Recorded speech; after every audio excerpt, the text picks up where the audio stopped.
இன்னைக்கு ஆடி மாசம் 3வது வாரம் நாங்க காலையில கூழ் ஊத்தியாச்சு. இப்போ வந்து படையல் போட்டிருக்கோம், கும்பம் போட்டிருக்கோம் சொல்லுவாங்க. நான் வந்து இங்க இடம் பத்தல, அதனால ஒரே ஒரு இலையை போட்டு 5 விளக்கு வச்சிருக்கேன். இதுல வந்து 5 இலை போட்டு ஒரு விளக்கு வச்சு ஏத்துறது தான் வந்து ஸ்பெஷல். இதுல வந்து எல்லா விதமான ஐட்டம்லாம் வச்சிருக்கேன், நான்வெஜ் ஐட்டம்லாம். 5 விளக்கு ஏற்றி வச்சு இதுதான் வந்து சாமி கும்பிடுறது அர்த்தம். கும்பம் போடுறது இதுதான். இப்போ நாங்கள் வந்து கற்பூர ஆரத்தி காட்டுறோம்.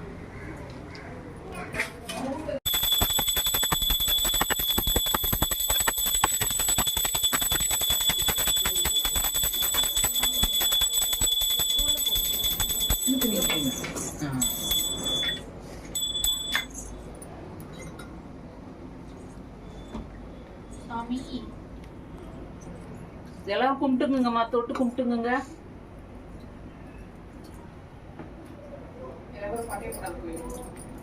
எவ்வளவு அழகா கும்பிட்டு போற அதித்தி. சாமி கும்பிடு சாமி. கும்பிட்டுனே வா. வாங்க வாங்க வந்து தொட்டு கும்பிட்டுக்குங்க.